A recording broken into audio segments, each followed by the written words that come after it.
Hello everyone, this is Ashita from Study Marathon and I am here with the new chapter number 3, playing with numbers.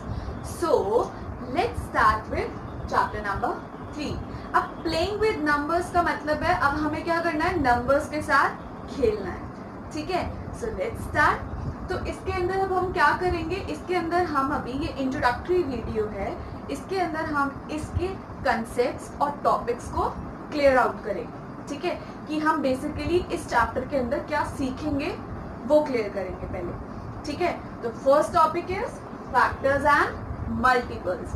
अब कुछ बच्चों को बहुत ज्यादा problem होती है कि फैक्टर्स क्या होते हैं और मल्टीपल्स क्या होते हैं. तो मैं आपको एक आसान तरीका बताऊंगी फैक्टर्स क्या होते हैं और मल्टीपल्स क्या होते हैं. So let's get started. Okay, let's take any number.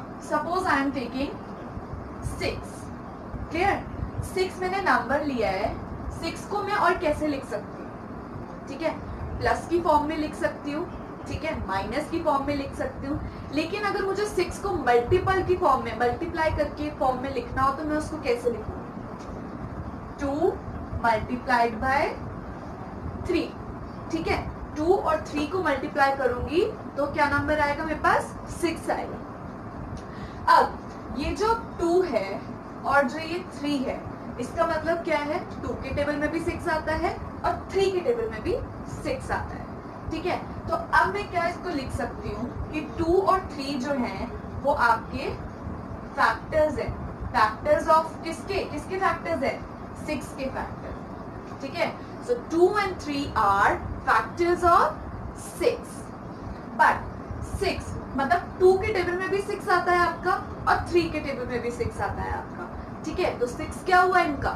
6 इनका हुआ मल्टीपल. तो 6 is a multiple of 2 and 3. तो 6 क्या है इनका? मल्टीपल है. क्लियर आउट हो गई ये चीज. तो फैक्टर्स वो होते हैं जिनके टेबल में नंबर आ रहा होता है, गिवन नंबर आ रहा होता है. क्लियर? और मल्टीपल क्या होता है? जो उनके टेबल्स में आ रहा होता है वो नंबर, वो उसके मल्टीपल, ठीक है. 2 और 3 के टेबल में 6 आता है तो 2 और 3 इसके क्या हो गए? फैक्टर्स हो गए, ठीक है. और ये माना कि 2 और 3 के टेबल में 6 आता है तो 6 के मल्टीपल्स क्या होंगे? किसके टेबल में आएगा? 2 और 3 के टेबल में 6 आता है. सो 6 is a multiple of 2 and 3. इस कंसेप्ट में, फैक्टर्स और मल्टीपल के कंसेप्ट में बहुत ज्यादा प्रॉब्लम रहती है. तो मैंने ये एक एग्जाम्पल के थ्रू समझाया है कि फैक्टर्स क्या होते हैं और मल्टीपल क्या होते हैं, ठीक है. अब इसी पे फैक्टर्स और मल्टीपल पे बेस्ड कुछ इनकी प्रॉपर्टीज होती है. You can say it rules also, rules होते हैं, ठीक है. अच्छा, मैं इस 6 को एक और तरीके से लिख सकती थी, 1 into 6 करके लिख सकती थी ना, ऐसे भी तो लिख सकती थी 1 into 6 करके.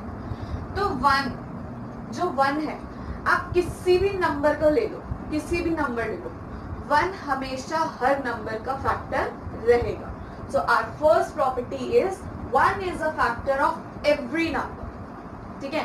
Suppose I am taking number 27, तो मैं इसको 1 into 27 भी तो लिख सकती हूँ ना. तो 1 आप किसी भी नंबर का, 6 का, 27 का, 39 का, किसी भी नंबर का ले लो, जो 1 होगा आपका वो हमेशा फैक्टर है सारे नंबर्स का. क्लियर हो गई ये चीज. Now let's come to second property. Every number is a factor itself. जो खुद अपना नंबर है वो अपना ही फैक्टर है. कैसे? अच्छा, इसके अंदर 6 भी तो आ रहा है, 6 भी तो आ रहा है. 1 एक फैक्टर आपने ले लिया, 1 तो हर नंबर का फैक्टर है. लेकिन 6 हमने 6 का फैक्टर निकाला तो 6 भी तो फैक्टर है, अपने में ही तो फैक्टर है. 27 का निकाला तो 27 भी तो अपने में ही फैक्टर है. तो नंबर एक खुद जिसका हम निकाल रहे हैं, गिवन नंबर एक खुद जो है वो अपना ही फैक्टर है, ठीक है. अगर मैं 6 का फैक्टर निकाल रही हूँ तो 6 अपने ही नंबर का फैक्टर है. 27 का निकाल रही हूँ तो 27 अपने ही नंबर का फैक्टर है. 1 हर किसी का फैक्टर होता है और नंबर इटसेल्फ का मतलब है नंबर अपना भी खुद फैक्टर होता है. आई होप कि आपको फर्स्ट और सेकंड प्रॉपर्टी अच्छे से क्लियर होगी क्योंकि ये मैंने विद एग्जांपल समझाई है. Now let's come to property number 3. Third property कहती है जो नंबर ऑफ फैक्टर्स है वो फिक्स्ड होते हैं. नंबर्स ऑफ फैक्टर जो होते हैं वो फिक्स्ड होते हैं. कैसे? जैसे मैंने ये 6 लिखा था, इसके फैक्टर्स कौन कौन से होते हैं? एक तो 1 होता है, 2 और 3 तो होते ही हैं, 2 3, और एक कौन सा होता है? 6. तो ये फिक्स्ड है. फिक्स्ड का मतलब कि आप फैक्टर्स को काउंट कर सकते हो, फाइनाइट है. ठीक है, कि इसके 6 के सिर्फ 4 ही फैक्टर होंगे. अगर आपको और कोई फैक्टर पता है तो मुझे बता दो. मुझे तो सिर्फ इसके ही 4 ही फैक्टर पता है, 6 के 4 फैक्टर होते हैं, क्योंकि ये फिक्स्ड है. ठीक है, और ये काउंटेबल भी है, 1 2 3 4 काउंट कर लिए मैंने. तो जो नंबर ऑफ फैक्टर होते हैं वो फिक्स्ड होते हैं. ठीक है, लेकिन coming to this is fourth property. I think numbering यहाँ पे थोड़ी मिस्टेक हो गई. This is 5 6 and 7. Okay, now coming to fourth property. Fourth property है जो नंबर ऑफ मल्टीपल्स होंगे वो आपके इनफाइनाइट हो जाते हैं. इनफाइनाइट मतलब कि वो आप काउंट नहीं कर सकते. अगर आप 2 का टेबल लिखते हो, ठीक है, लेट्स टेक एग्जांपल. अगर आप लेते हो 2 का टेबल, लिखते हो 2 का टेबल, आप कहाँ तक लिखते हो? 10 तक लिखते हो ना 2 का टेबल. लेकिन मैं उस 2 को आगे भी तो मल्टीप्लाई कर सकती हूँ ना. 2 11s 2 12s 2 13s and even I can multiply it with 2 into 79 also. तो 2 को मैं आगे कितने भी नंबर से मल्टीप्लाई कर दूंगी तो उसका आंसर आता जाएगा. ठीक है, तो 2 के तो नंबर ऑफ मल्टीपल्स जो होते हैं वो आपके इनफिनाइट होते हैं. आप उसको कितनी बार भी मल्टीप्लाई कर लो. जरूरी नहीं कि आपको 10 तक ही करना है, आप उसको आगे भी मल्टीप्लाई कर सकते हो. 2 का टेबल आगे भी जा सकता है. इवन 3 का भी, 4 का भी, कोई भी नंबर का आप टेबल लिख रहे हो तो आप आगे तक उसको मल्टीप्लाई करते जाओगे, आपकी नंबर्स चेंज होते जाएंगे. तो यही है fourth property. Numbers of multiple जो है वो आपके इनफाइनाइट है. आप किसी भी नंबर को आगे तक की कोई भी नंबर से मल्टीप्लाई करोगे वो मल्टीप्लाई इजिली हो जाएगा और डिफरेंट नंबर आ जाएगा. क्लियर है? तो आई होप फोर्थ प्रॉपर्टी भी आपको अच्छे से क्लियर होगी. Now coming to fifth one. Fifth one है आपकी जो फैक्टर्स होते हैं. फैक्टर्स आर लेस देन और इक्वल टू गिवन नंबर. ठीक है, जो फैक्टर्स आपने निकाले हैं, जैसे 6 का मैंने फैक्टर लिखा था यहाँ पे 1 2 3 एंड 6. यही 4 फैक्टर होते हैं ना 6 के. तो जो फैक्टर्स होते हैं आपके वो या तो इक्वल होंगे नंबर के. 6 का फैक्टर या तो 6 के इक्वल होगा या तो उससे कम होगा, ज्यादा नहीं हो सकता. कभी भी 7 फैक्टर्स नहीं होंगे 6. ठीक है, या तो वो 6 के इक्वल होगा या तो वो नंबर के इक्वल होगा या तो वो नंबर से कम होगा. अब यहाँ पे मैंने 6 का फैक्टर लिया है तो ये 6 से कम है ना. 1 2 3 4 ही तो फैक्टर्स है, तो 6 से कम है ना. कभी भी ये नोटिस करना, अगर आप किसी नंबर का फैक्टर निकाल रहे हो तो वो उससे ज्यादा नहीं आएगा, या तो वो उससे कम आएगा या तो वो उसके इक्वल आएगा. क्लियर है ये? Now coming to the sixth property. Sixth है आपका मल्टीपल्स आर ग्रेटर और इक्वल टू नंबर. ठीक है, अब ये इसका ऑपोजिट हो गया. जो आपके मल्टीपल्स है, ठीक है, जो आपके मल्टीपल्स है वो आपके ग्रेटर हैं या तो इक्वल टू नंबर है. ठीक है, मल्टीपल 6 के या एक 6 के इक्वल ही आएगा. 6 1 6 होता है मल्टीपल आप निकालोगे कभी भी कम नहीं होगा, कम नहीं होगा. 6 से मैं कम नहीं निकाल सकती. 6 को अगर मैं मल्टीप्लाई करूंगी तो पहला ही मल्टीप्लिकेशन 6 1 6 होता है, और बाकी जितने भी आगे मल्टीप्लिकेशन है वो इससे ज्यादा आएंगे. 6 2 12, 6 3 18, नॉट, हाँ 6 3 18, 6 4 24, 6 5 30. तो ये सारे 6 से ज्यादा आएंगे. ठीक है, तो ये है मल्टीपल्स आर ग्रेटर और इक्वल टू नंबर. ठीक है, मल्टीपल्स हमेशा बड़े होंगे या तो वो उससे उसके इक्वल होंगे, लेस नहीं होंगे. फैक्टर्स लेस हो सकते हैं, ठीक है, इक्वल हो सकते हैं, लेकिन मल्टीपल्स ग्रेटर होंगे या तो इक्वल, लेस नहीं होंगे. ना सेवेंथ प्रॉपर्टी जो आपकी इंपॉर्टेंट है, every number is a multiple of itself. अपना ही नंबर, जैसे 6 का 6 अपने ही नंबर का मल्टीपल है.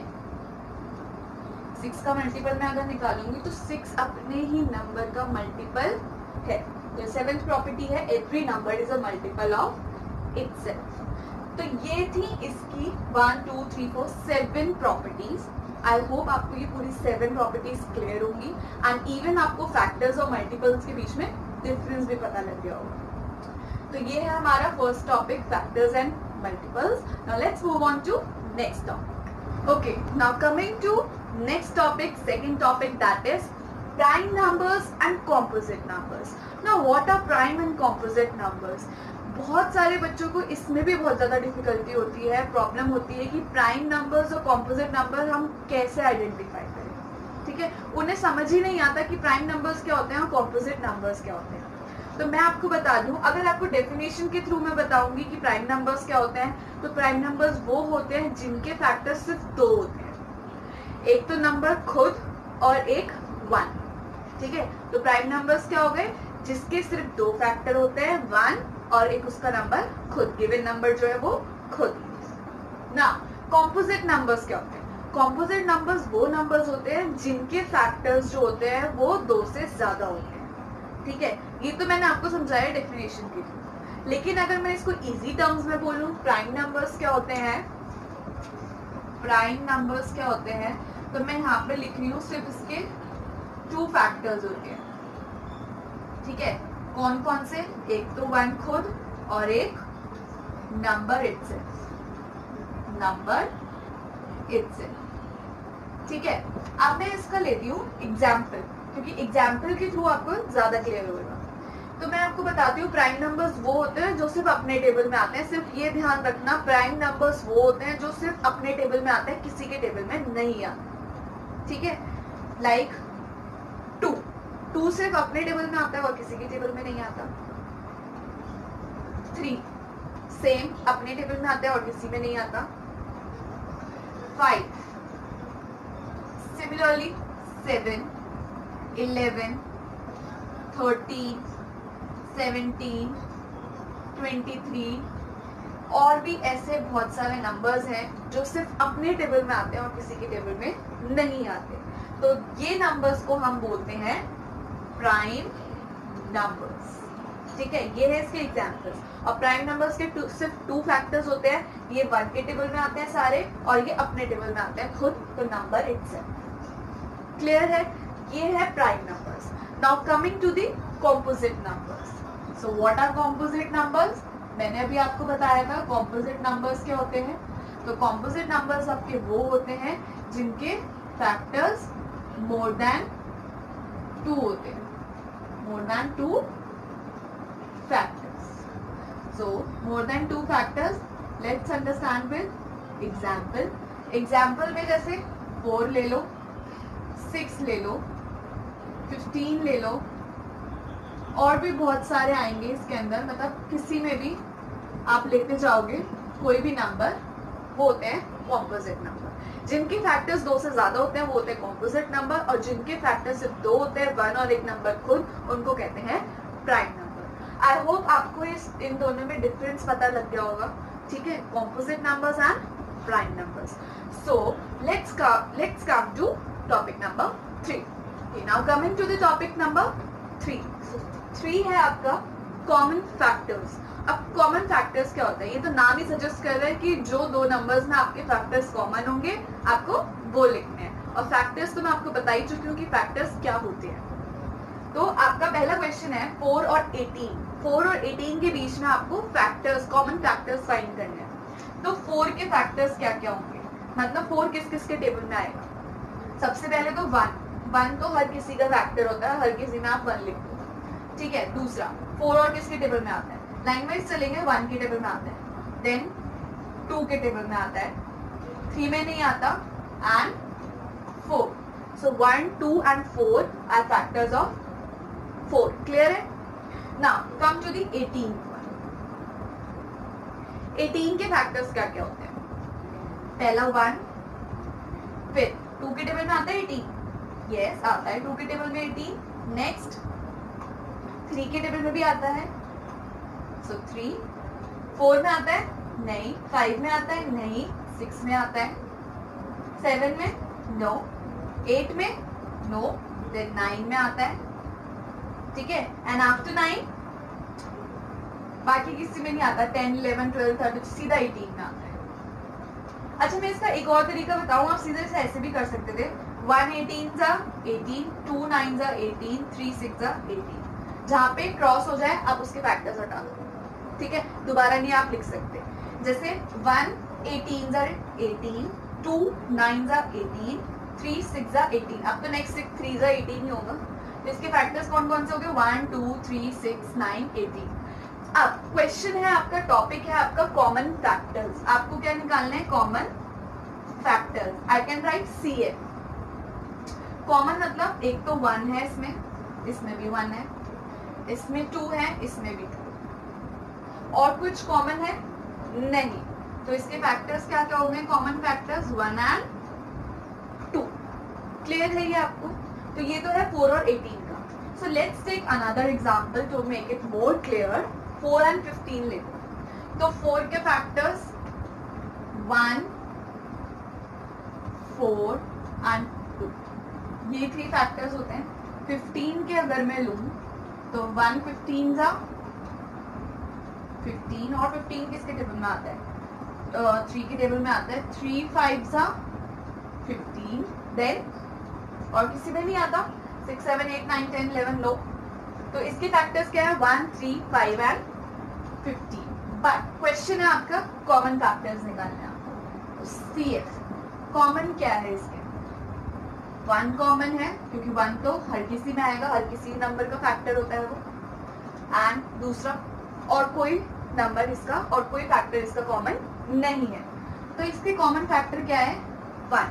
अच्छा एक और चीज मैं बता दूं कि 1 तो आपका हर किसी नंबर का फैक्टर होगा, लेकिन जब आप दो नंबर्स को कंपेयर करके उसका फैक्टर निकाल रहे हो, तो उसके अंदर अगर आपका कॉमन फैक्टर 1 निकल रहा है, तो दैट मीन्स 4 and 15, मतलब वो जो नंबर्स हैं 4 and 15 आर को प्राइम नंबर्स। तो 4 और 15 कौन से नंबर्स हैं आपके, को प्राइम नंबर्स हैं, जिसका कॉमन फैक्टर 1 निकलेगा वो नंबर्स आपके कॉमन फैक्टर, वो नंबर आपका को प्राइम है। क्लियर हो गया आपको? सो क्वेश्चन नंबर 1 और क्वेश्चन नंबर 2 से एग्जाम्पल के थ्रू में मैंने आपको डिस्कस करा कॉमन फैक्टर्स। आई होप ये आपको क्लियर होगा। जिसका कॉमन फैक्टर 1 निकल रहा है दैट इज को प्राइम नंबर्स, और जिसके फैक्टर्स कॉमन फैक्टर्स निकल रहे हैं वो एज इट इज मैंने लिख दिया। So this was your third topic. Let's move on to topic 4। Okay, now coming to the topic number 4. So topic number 4 is common multiples. अभी हमने डिस्कस किया common factors, अब हम डिस्कस करेंगे what are common multiples. तो common multiples के लिए मैंने एक क्वेश्चन लिया है 4 और 6.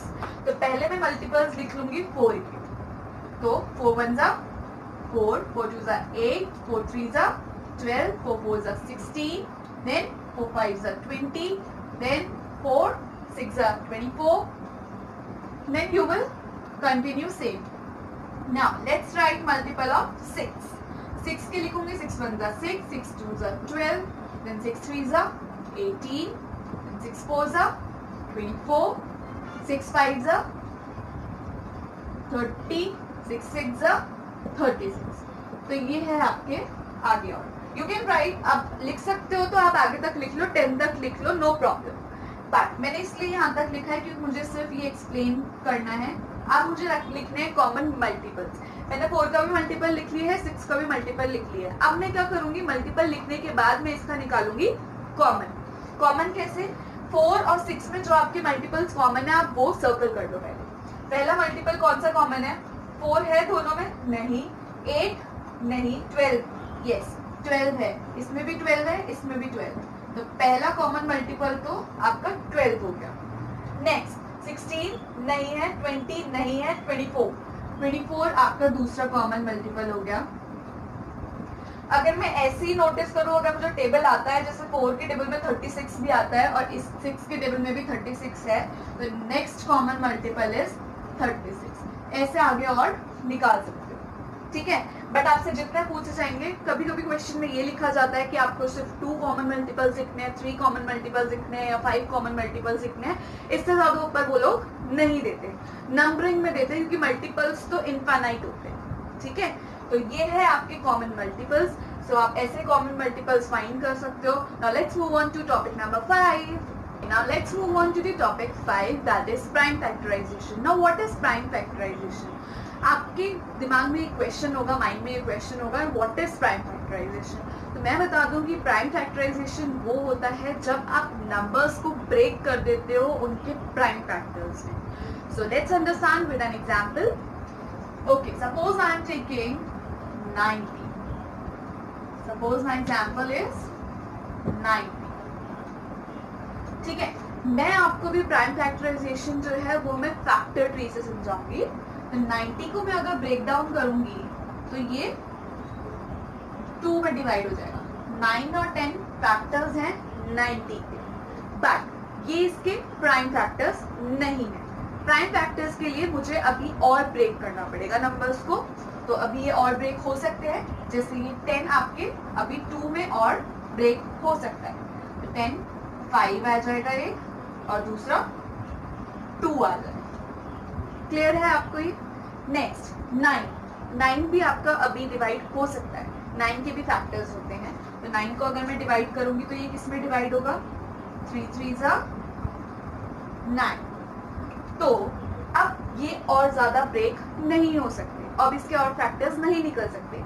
1 निकलेगा लास्ट में सबके, लेकिन ये 3 3 5 2 जो है ये इसके प्राइम फैक्टर है. अगर आपको इसे लास्ट में ऐसे लिखना है तो you can write it like this. Clear है? तो ये नंबर्स जो है ये इसके प्राइम फैक्टर्स है 90. अगर मुझे इसे फैक्टर ट्री बना के नहीं करना, मुझे क्वेश्चन में आया है कि आपको सिंपल मेथड से इसका प्राइम फैक्टराइज करना है, इसका प्राइम फैक्टराइजेशन करना है, तो आप कैसे करोगे? ठीक है, मैं आपको वो भी तरीका एक बता देती हूँ. सेम क्वेश्चन ले रही हूँ 90.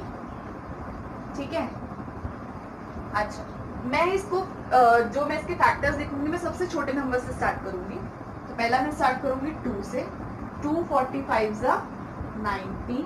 अब 45 किसके टेबल में आते हैं? 5 के. 5 9 45, then 3 3 9, and then 3 1 3.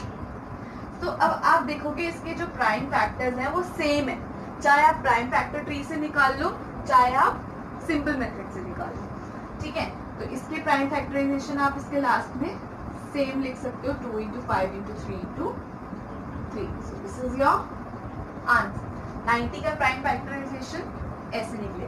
Factor tree से निकालना है तो you will do like this. अगर आपको सिंपल मेथड आया है तो you will do like this. लेकिन जो ऐसे क्वेश्चंस होते हैं उसमें आपको बड़े नंबर्स दिए जाते हैं. क्यों? क्योंकि आप बड़े नंबर्स को फैक्टर ट्री में नहीं कर सकते. आपकी बुक में ही एक एग्जांपल है 980. 980 का फैक्टर ट्री नहीं बना सकते क्योंकि वो बहुत लेंथी प्रोसेस हो जाएगा. ठीक है, तो उसके लिए आपको सिंपल एक मेथड यूज करना है, ये वाला. जो बड़े नंबर्स होते हैं आपको ये वाला मेथड यूज करना है. लेकिन अगर ऊपर मेंशन है you have to draw a factor tree, ठीक है, तो you have to do it like this. ऊपर मेंशन नहीं है बड़े नंबर्स में तो you will do like this, and end में आप इसके फैक्टर्स ऐसे लिखोगे. So this is your prime factor of 90.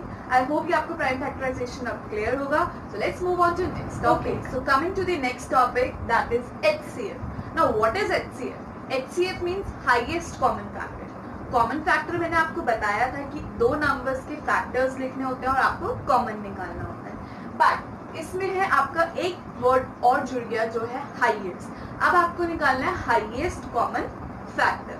Let's take an example of your book only. 20, 28 and 36. आपको इसका हाईएस्ट कॉमन फैक्टर निकालना है, मींस HCF निकालना है. तो आप कैसे निकालोगे? पहले इनके नंबर्स का अलग अलग प्राइम फैक्टराइजेशन कर लो. ठीक है, सो दिस इज 20. 20 का प्राइम फैक्टराइजेशन कैसे होगा? 2 10s are 20, then 2 5s are 10 and 5 1s are 5. तो ये है 20 का prime factorization. Let's come to next. This is 28. 28 का 2 14s are 28, 2 7s are 14 and 7 1s are 7. तो ये है 28 का prime factorization. Now coming to 36. So 36 का प्राइम फैक्टराइजेशन कैसे निकालोगे? 2 18s are 36, 2 9s are 18 then 3 3s are 9 and 3 1s are 3. तो मैंने इसका अलग अलग प्राइम फैक्टराइजेशन निकाल लिया है. अब मैम इसके बाद क्या करना है? इसके बाद जो आपको करना है, आपको क्वेश्चन था हाईएस्ट कॉमन फैक्टर. अभी मैंने सिर्फ प्राइम फैक्टराइजेशन करा है. हाईएस्ट कॉमन फैक्टर के लिए मुझे इसके जो फैक्टर्स हैं, जो इसके प्राइम फैक्टर्स हैं, मुझे इसको अलग करके लिखना पड़ेगा. लाइक सपोज ऑफ 20, पहले मैं लिख रही हूँ 20 का. 20 के फैक्टर्स है आपके 2 2 एंड 5. 2 2 and 5. Clear? Now 28. 28 के हैं 2 2 7. 2 2 7. Next 36 के हैं आपके 2 2 3 and 3. मेक श्योर ये आपके एक के नीचे एक आए, तब आपको इजी हो जाएगा. अगर आप ऐसे ही लिख दोगे तो फिर आप कॉमन नहीं निकाल पाओगे. अब मुझे निकालने हैं इसके प्राइम फैक्टर्स कॉमन. कॉमन जैसे जो तीनों में आए, जैसे ये आपका 2 है, ये आपका तीनों में आ रहा है. क्लियर? नेक्स्ट भी आपका जो 2 है नेक्स्ट वाला, वो भी आपका तीनों में आ रहा है. अब 5 नहीं आ रहा, 5 सिर्फ 20 में है, 7 भी नहीं आ रहा और 3 तो नहीं है. ठीक है, तो आप ऐसे एक में कॉमन नहीं निकल सकते. जैसे यहाँ पे 2 times 3 लिखा है, तो आप ये नहीं बोलोगे कि 3 भी कॉमन है. 3 तो सिर्फ 36 में आ रहा है, मुझे तीनों में कॉमन चाहिए. 3 मीन्स आपका 20 में भी आना चाहिए, 28 में भी आना चाहिए और 36 में भी आना चाहिए, जो कि नहीं है. तो ये कॉमन आपका नहीं हो सकता. तो ये 2 जैसे आपके तीनों में है, ये भी 2 आपके तीनों में है. अब आपको लिखना है HCF. पहले तो आप लिख लोगे इसके कॉमन फैक्टर्स. तो कॉमन फैक्टर्स इसके क्या है? 2 and 2. अब मुझे इसका चाहिए HCF. HCF के लिए मैं क्या करूंगी? इन दोनों को मल्टीप्लाई कर दूंगी. तो 2 2s are 4. तो ये इसका HCF जो है वो आपका आ गया 4. So this is how you will take out highest common factor. Let's move on to the last topic of this chapter, LCM. Okay, now moving on to the last topic of this chapter, that is LCM. Now what is LCM? LCM होता है आपका lowest common multiple. ठीक है, lowest common multiple और HCF, that means highest common factor में difference है. जो HCF आप करते हो उसमें आप प्राइम फैक्टराइजेशन करते हो अलग अलग नंबर्स का. बट LCM में आपका क्या होता है, आइए देखते हैं. तो LCM में लेट्स टेक एन एग्जांपल, उससे आपको ज्यादा क्लियर होगा. जैसे 12 and 16 का मुझे LCM निकालना है. ना how will I do it? कैसे करोगे? अलग अलग नहीं निकालना है इसके अंदर, आपको इसके अंदर 12 और 16 का एक साथ करना है. ठीक है, अब एक साथ कैसे होगा मैम? सी 2 6 12. एक नंबर ऐसा लेना है जो दोनों में आए. 2 6 12, then 2 8 16. After that 2 3 6, 2 4 8. अब मैम 3 और 4 बचे हैं. 3 और 4 तो किसी के टेबल में आते ही नहीं, और आपने बोला था कि एक साथ आए. बट इसके अंदर मैं क्या करूंगी? पहले मैं लिख लेती हूँ 3 1 3 और 4 3 के टेबल में नहीं आता, तो I will write as it is. मैंने उसको 4 का 4 ही, मैंने उसमें कोई भी छेड़छाड़ नहीं की है, मैंने 4 ही लिख दिया है. अब कमिंग टू 4, अब 1 का कुछ नहीं होगा, 4 1 4. जब आपका नीचे 1 आ जाता है, दैट मीन्स अब ये इसके आगे और नहीं होएगा. तो इसका LCM मैं कैसे निकालूंगी? मैं इसके जितने भी फैक्टर्स है उनका मल्टीप्लीकेशन कर दूंगी. 2 into 2 into 3 into 4. तो कैसे निकालोगे आप? 2 2s are 4, 4 3s are 12 and 12 4s are 48. तो इसका लोएस्ट कॉमन फैक्टर है 48. आई होप ये आपको क्लियर होगा. ये तो बहुत सिंपल वाला था. लेट्स टेक थोड़ा हाइयर वाला. ठीक है, तो हाइयर वाला लेते हैं हम 20, 25 and 38. Not 30, 30. This is 30. ठीक है, तो आपका नंबर है 20, 25 and 30. अब मुझे इसका LCM निकालना है. मैम ये 3 नंबर्स हो गए, अब क्या करें? सेम चीज आप इसमें करोगे. जैसे मैंने 2 नंबर्स यहाँ पे साथ में लिखे थे, तो मैं यहाँ पे भी एक साथ लिखूँ. This is 20, 25 and 30. तो first I will look for that number जो तीनों में आता हो. ठीक है, suppose 5 4s are 20, 5 5s are 25, 5 6s are 30. अब स्मॉल नंबर लेंगे, 2 लेते हैं. 2 2s are 4, 5 नहीं आता 2 के टेबल में, 2 3 ज़ा 6 ना, 2 1 ज़ा 2, 5 नहीं आता तो एज इट इज लिख दिया, 3 भी नहीं आता तो एज इट इज लिख दिया ना 5, क्योंकि मुझे तीनों को 1 करना है नीचे, तो मैं 1 एज इट इज लिख दूंगी, 5 1 ज़ा 5 और 3 मैंने यहाँ पे, अब मैं 3 लिखूंगी। अब ये हो गया इसका पूरा कंप्लीट, नीचे आ गया पूरा हमारा 1, ठीक है। अब मुझे इसका निकालना है एलसीएम, तो कैसे निकालूंगी, तीनों को सबको मल्टीप्लाई कर लूंगी इसके, तो पहला है 5 into 2 into 2 then 5 into 3, so how will you do it, 5 2 ज़ा 10 then again 5 2 ज़ा, पहले आप यहाँ पे देख लो, 5 2 ज़ा 10 10 2 ज़ा 20, तो ये तो आ गया आपका 20। अब है आपके पास 5 3 ज़ा 15, तो मैं यहाँ पे लिख लेती हूँ, यहाँ मैं इसको ऐसे करती हूँ, एक सेकेंड मुझे इसे मल्टीप्लाई करना है, 5 2 ज़ा 10 10 2 ज़ा 20 25 ज़ा, यहाँ पे आप मल्टीप्लाई करके देख लो, 25 ज़ा क्या होता है 5 0 0 5 2 ज़ा 10, तो ये आ गया आपका 100 इंटू 3, ये आ गया आपका इसका एलसीएम 300। आई होप कि आपको दोनों क्वेश्चंस क्लियर होंगे, और इसी के बेस पे जितने भी अभी तक मैंने टॉपिक्स, आपको 7 टॉपिक्स कवर करने हैं इस वीडियो में, इंट्रोडक्टरी वीडियो में, तो मैंने जितने भी टॉपिक्स आपके कवर करे हैं इसके अंदर, इसी से रिलेटेड आपके चैप्टर में क्वेश्चन होंगे। आई होप आपको सारे टॉपिक्स जो है वो आपको क्लियर होंगे, और अगर नहीं भी होंगे तो आपको एक्सरसाइज में वो क्लियर हो जाएंगे। Okay, so this was the last topic of this chapter. Now moving on to the exercise, I will be coming with the new videos and starting with the exercise. So again I am saying you know the drill. आपने अभी तक, कई लोग ऐसे हैं, कई students ऐसे हैं जिन्होंने अभी तक सब्सक्राइब नहीं किया है, so just go fast. If you like my videos, just share it to your friends, share it to your families, relatives, और अगर सब्सक्राइब नहीं किया है तो hit the subscribe button if you like my videos. Thank you for watching.